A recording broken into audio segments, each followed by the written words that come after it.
تو میرے رب نے ہمیں راستہ بتا دیا کہ میرے نبی کا طریقہ تمہیں عزتوں تک پہنچا دے گا، عزتوں کی انتہا تک پہنچا دے گا۔ عزت آسمان سے آتی ہے اور وہ آتی ہے محمد مصطفیٰ صلی اللہ تعالی علیہ وسلم کے طریقے سے، ان کے راستے پر، ان کی راہوں پر چل کے میرا مالک یہ عزت دیتا ہے۔ میرے محبوب، مجھے آپ کے رب کی قسم، لا یؤمنون، مجھے ان کا ایمان قبول نہیں ہے، حتی یحکموک فیما شجر بینہم، جب تک آپ کے فیصلے پر یہ راضی نہیں ہوتے مجھے ان کا ایمان قبول نہیں ہے۔ کہ محمد سے وفاتوں نے تو ہم تیرے ہیں، یہ جہاں چیز ہے کیا لوح و قلم تیرے ہیں۔ عزت کی زندگی گزارنا چاہتا ہے، یہ اس کی نیچر ہے، فطرت ہے، اور ذلت کو برداشت نہیں کرتا۔ عزت اس کی ڈیمانڈ ہے، شریعت کے اندر ہو تو یہ اس کا حق ہے، شریعت سے باہر ہو جائے اور وہ تکبر چاہنے لگے، اوروں کو ذلیل کرے اپنے آپ کو بڑا بنانے کے لیے، تو یہ اس کا جرم ہے۔ تو آج کے دور میں ہمارا علم غلط ہو گیا ہے، ہم ساری عزت پیسے میں سمجھ رہے ہیں، پیسہ ہوگا تو بڑی عزت ہوگی، پیسہ نہیں ہوگا تو تمہیں کون پوچھے گا، پیسہ نہیں ہوگا تو تمہیں کوئی جوتے پہ نہیں لکھے گا، پیسہ نہیں ہوگا تو تمہارے بچوں کے رشتے نہیں ہوں گے، اچھا گھر نہیں ہوگا تو رشتے کے لیے کون آئے گا۔ یہ علم غلط ہو گیا، بالکل ٹوٹلی غلط ہو گیا۔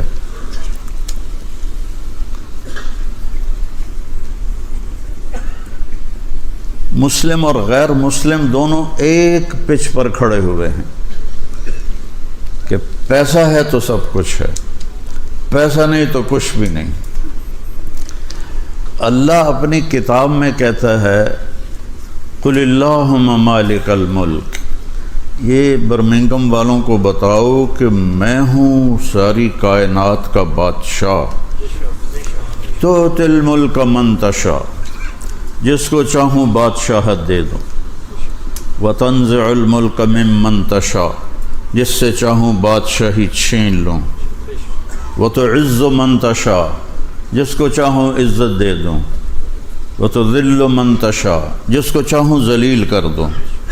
اسے ذلیل کرنے کے لیے فقیر بنانا نہیں پڑتا، عزت دینے کے لیے اسے مالدار نہیں بنانا پڑتا، اس کا فیصلہ ہے اس عورت کو عزت دے دو، اس مرد کو عزت دے دو، عزت غلام بن کے اس کے در پہ آ کے کھڑی ہو جائے گی۔ اس کو ذلیل کر دو، ذلت کا ٹاٹ اس کی گردن میں ڈال دیا جائے گا اور دنیا کی کوئی طاقت روک نہیں سکے گی۔ وَتَنزِعُ الْمُلْكَ مِمَّن تَشَاءُ، جس کو چاہوں بادشاہی دوں، اور پھر کہا جس کو چاہوں نہ دوں، یہ نہیں کہا جس کو چاہوں نہ دوں، کہا وَتَنزِعُ الْمُلْكَ مِمَّن تَشَاءُ، جس کی چاہوں چھین لوں اس سے۔ کرسی کوئی نہیں چھوڑتا، یہ مسجد کا ممبر بن جائے تو یہ ممبر ہی نہیں چھوڑتا، تو کرسی کہیں چھڑنی؟ تو کرسی کوئی نہیں چھوڑتا، تو اللہ فرماتے ہیں تنزع الملک ممن تشاء، پھر میں جس سے چاہتا ہوں اس کے نیچے سے کرسی نکال لیتا ہوں، کھینچ لیتا ہوں۔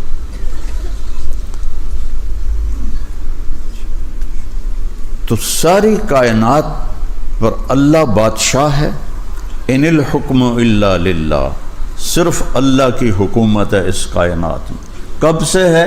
للہ الامر من قبل ومن بعد، جب کچھ بھی نہیں تھا تو اللہ کی حکومت تھی، جب کچھ نہ رہے گا تو اللہ کی حکومت رہے گی۔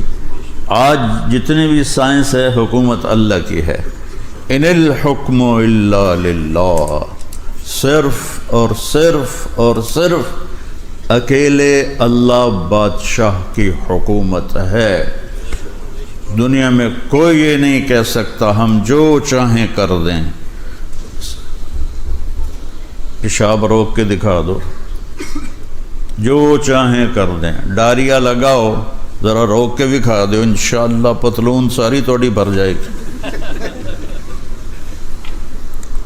ایک اللہ ہے، یفعل اللہ ما یشاء، جو تیرا رب چاہتا ہے وہ ہوتا ہے، وما تشاءون الا ان یشاء اللہ رب العالمین، یہاں وہ ہوتا ہے جو تیرا اللہ چاہتا ہے۔ ان القوۃ للہ جمیعا، ساری طاقت اللہ کے ہاتھ میں ہے، ساری حکومت اللہ کے ہاتھ میں ہے، ساری زمینوں پر آسمانوں پر اللہ کا قبضہ ہے۔ یمسک السماوات والارض ان تزولا، زمین آسمان کو روکا ہوا ہے اللہ تعالیٰ نے، اگر اللہ تعالیٰ کی نظر ہٹ جائے تو یہ آپس میں ٹکرا کے تباہ و برباد ہو جائیں۔ الشمس تجری لمستقر لہا، سورج کو چلایا ہوا ہے، باندھا ہوا ہے اللہ تعالیٰ نے، 12 لاکھ گنا زمین سے بڑا ہے سورج، 12 لاکھ گنا بڑا ہے زمین سے سورج، اور گیسز ہیں، کوئی ٹھوس چیز نہیں، گیسز ہیں، اور 9 لاکھ کلومیٹر فی گھنٹہ اس کی رفتار ہے۔ تمہارے یہاں میل چلتے ہیں تو 6 لاکھ مائل فی گھنٹہ اس کی رفتار ہے، اور وہ گیسز ہیں۔ اور اللہ تعالیٰ فرما رہا ہے للشمس ينبغي لها ان تدرك القمر ولا الليل سابق النهار، سورج میں طاقت نہیں ہے کہ اپنی جگہ سے ذرا بھی ہٹ کے دکھا دے، چاند میں طاقت نہیں ہے کہ گھٹنا بڑھنا روک کے دکھا دے، ستاروں میں طاقت نہیں ہے کہ رک کے دکھا دے، ساری کائنات تو دوڑ رہی ہے، وَكُلٌّ فِي فَلَكٍ يَسْبَحُونَ، دوڑ رہے ہیں۔ وَإِن وَالسَّمَاءَ بَنَيْنَاهَا بِأَيْدٍ وَإِنَّا لَمُوسِعُونَ، ہم نے آسمانوں کو کھڑا کیا اور ہم اس کو پھیلا رہے ہیں، پھیلا رہے ہیں، پھیلا رہے ہیں، یہ پھیلتی جا رہی کائنات، پھیلتی جا رہی ہے۔ تو مسلمان کا ذہن لا الہ الا اللہ ہے کہ سب کچھ میرے اللہ کا ہے، جو لا کہا وہ لا ہوا، وہ لا بھی اس میں لا ہوا، جز لا ہوا، کل لا ہوا، پھر کیا ہوا؟ اللہ ہوا۔ تو اللہ عزت دے، اللہ بادشاہی، اللہ نے بہت سو فرعون کو حکومت دی، نمرود کو حکومت دی، حکومت تو جس کو چاہے دے دے، عزت یہاں سے آتی ہے، یہاں سے، دل سے۔ تو اللہ تعالیٰ نے اس کا ایک قانون بتایا ہے، پہلے یہ ذہن بنایا کہ یہاں سب کچھ تیرے رب کے ہاتھ میں، هو الذی سخر البحر، سمندروں کو قابو کیا ہوا ہے۔ کون ہے جو سمندر کی موجوں کو کنارے پہ آ کے روک کے دکھا دیتا ہے؟ کون ہے وہ؟ کون ہے جو پانی کو بھاپ بنا کے اٹھاتا ہے؟ اگر سمندر کا پانی کڑوا نہ ہوتا تو دنیا میں بارش نہ ہوتی، بارش نہ ہوتی۔ اگر سمندر کا پانی میٹھا ہوتا تو پوری دنیا میں اس پانی کی بدبو سے دنیا مر جاتی۔ تم تو ویسے ہی چاروں طرف سمندر میں ہو، تنوں تو پہلے ہلے چوس لے جانا ہے۔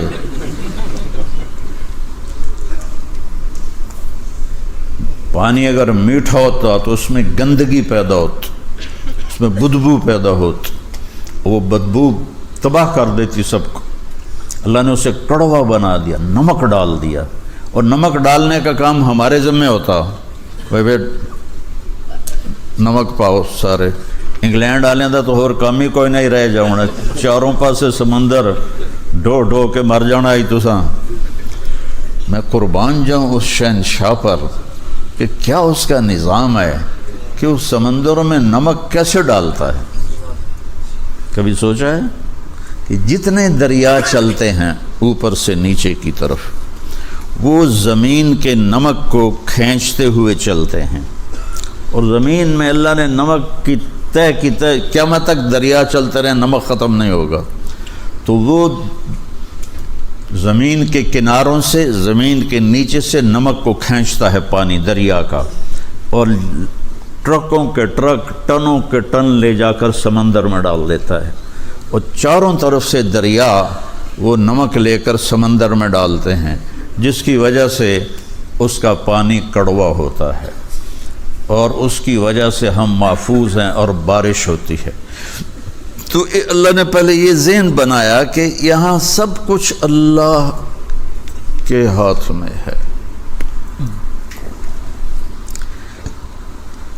تو عزت کیسے ملے گی؟ ایک بڑی خوبصورت آیت ہے، ھذا صراط علی مستقیم، یہ راستہ ہے سیدھا میری طرف آتا. عربی قاعدے کے لحاظ سے ہونا چاہیے ھذا صراط الی مستقیم. الا کہتے ہیں طرف کو، اور اعلیٰ کہتے ہیں اوپر کو. ھذا صراط علی مستقیم، یہ راستہ ہے میرے اوپر سیدھا. یہ گجراتیوں کا ہے وہ طریقہ لکھنے کا. مولانا عمر صاحب رحمۃ اللہ علیہ ہمیشہ اپنے بیان میں کہتے تھے میں نے اس پر خط لکھا، میں نے اس پر خط لکھا، اس نے مجھ پر خط لکھا. وہ گجراتی میں ایسے ہی ہوگا تو اس کو وہ اردو میں ویسے ہی ڈھال دیتے تھے، میں نے اس پر خط لکھا. ہمارے لیے تو عجیب سا لگتا ہے نا بھائی، وہ دوتے کی پائی ہو. یہاں ھذا صراط الی مستقیم، یہ راستہ ہے میری طرف سیدھا. لیکن اللہ لائے ہیں علی مستقیم. تو اس میں اللہ تعالیٰ نے بہت خوبصورت مطلب سمجھایا ہے، بہت خوبصورت، کہ میری طرف جو راستہ آتا ہے اس میں عزت چھپی ہوئی ہے. تو اگر الہ کہتے تو یہ مطلب نہ ادا ہوتا. اعلیٰ بلندی کے معنی میں ہوتا ہے، بلندی کے معنی میں ہوتا ہے. تو میرا اللہ کہہ رہا علی مستقیم، اگر میرے راستے پر چلو گے تو یہ راستہ تمہیں بلندیوں تک پہنچا دے گا، عزتوں تک پہنچا دے گا، اور ساری بلندیاں نیچے رہ جائیں گی اور تم سب سے اوپر ہو جاؤ گے اگر میرے راستے پر چلو گے. اور میرے رب کا راستہ کیا ہے؟ وہ ہے محمد الرسول اللہ. اس لیے میں نے آیت پڑھی تھی خطبے میں، فلا وربک، میرے محبوب مجھے آپ کے رب کی قسم. یہ کیا عجیب قسم ہے، مجھے آپ کے رب کی قسم. ایسا لگتا ہے جیسے قسم اٹھانے والا رب کوئی اور ہے اور جس کی قسم اٹھا رہا ہے وہ رب کوئی اور ہے. مجھے آپ کے رب کی قسم ہے تو خود، لیکن انداز کیسا ہے؟ فلا وربک، مجھے آپ کے رب کی قسم. یہ عربی زبان میں یہ انداز وہاں اختیار کیا جاتا ہے جہاں بہت زیادہ محبت بتانی ہو، تو وہاں یہ طریقہ ہے. ہماری اردو میں یہ محاورہ نہیں ہے، اور فارسی میں بھی نہیں ہے، انگلش میں بھی نہیں ہے، کسی زبان میں نہیں ہے سوائے عربی کے. تو میرا رب کہہ رہا ہے فلا وربک، مجھے آپ کے رب کی قسم، کہ قسم اٹھانے والا خود ہو اور اس سے کہہ رہا ہو گل محمد مجھے آپ کے رب کی قسم. تو یہ اظہار محبت ہوتا ہے. تو اللہ کہہ رہا ہے مجھے تیرے رب کی قسم. تو اللہ کے سوا کوئی اور رب ہے ہمارے نبی کا؟ میری بات سمجھ رہے ہو؟ وہ کچھ سرتا ہلاؤ، میری بات سمجھ رہے ہو نا؟ کہ کہنے والا کیا کہہ رہا ہے؟ خود رب ہے، خود قسم اٹھا رہا ہے اور کہہ رہا ہے آپ کے رب کی قسم. یہ اظہار محبت کی آخری شے ہے. میرے محبوب مجھے آپ کے رب کی قسم. یہ برمنگم والوں کو بتا دو جب تک آپ کی غلامی میں نہیں آئیں گے میں ان کا کوئی چیز ان کی قبول نہیں کروں گا. غلامی میں آنا پڑے گا کہ محمد سے وفاتوں نے تو ہم تیرے ہیں، یہ جہاں چیز ہے کیا لوح و قلم تیرے ہیں، یہ کرنا پڑے گا. فلا وربک، میرے محبوب مجھے آپ کے رب کی قسم، لا یؤمنون، مجھے ان کا ایمان قبول نہیں ہے، حتی یحکموک فیما شجر بینہم، جب تک آپ کے فیصلے پر یہ راضی نہیں ہوتے مجھے ان کا ایمان قبول نہیں ہے. تو میرے رب نے ہمیں راستہ بتا دیا کہ میرے نبی کا طریقہ تمہیں عزتوں تک پہنچا دے گا، عزتوں کی انتہا تک پہنچا دے گا۔ حضرت سفینہ رضی اللہ تعالیٰ عنہ ایک صحابی ہیں، جنگ میں قید ہو گئے روم کی، تو ایک رات موقع پا کے نکلے اور بھاگے، آگے دریا تھا، دریا پار کیا، اب آگے پتہ نہیں جانا کدھر ہے۔ سامنے شیر آ گیا، شیر نے تھوڑی اپنی آواز نکالی، دھاڑا، تو وہ کہتے ہیں ایھا الاسد، اب تو کہو گے کہ مولوی صاحب پتہ نہیں کی گلاں کیتی جاندا، یہ ہوا ہے اے موبائل نہیں توڑا گلاں کردا، کبھی کسی نے سوچا تھا 30 سال پہلے؟ تو وہ تار جڑا ہوا تھا اللہ سے، ایھا الاسد انا مولا رسول اللہ صلی اللہ علیہ وسلم، اے شیر میں اللہ کے نبی کا غلام ہوں، مجھے راستہ دکھا۔ تو شیر جعل یبسبس، یبسبس ہوتا ہے کیسے اپنی دم ہلانا، دم ہلانا ہوں ہوں ہوں ہوں ہوں ہوں ہوں کرنا، جیسے گھر میں پالتو کتے اور ایسے اپنی دم ہلاتے ہیں۔ تو شیر ان کو آ کے ایسے اس نے دھکا دیا اور اپنی دم ہلانے لگا اور آگے چل پڑا۔ چلتے چلتے چلتے چلتے جہاں صحابہ کا لشکر موجود تھا وہاں جا کے پہنچا کے پھر کھڑا ہو کے ایسے دیکھنے لگا، جی ہن چھٹی ہے چلا جاؤں۔ انہوں نے فرمایا اذهب جا، وہ واپس چلا گیا۔ یہ عزت ملی ہے در مصطفیٰ سے۔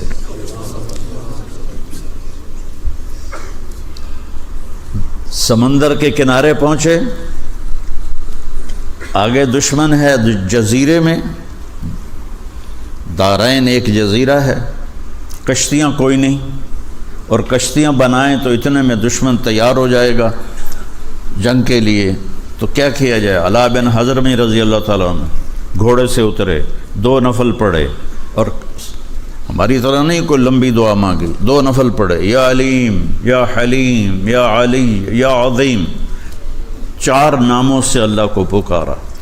عجزنا، ہمیں راستہ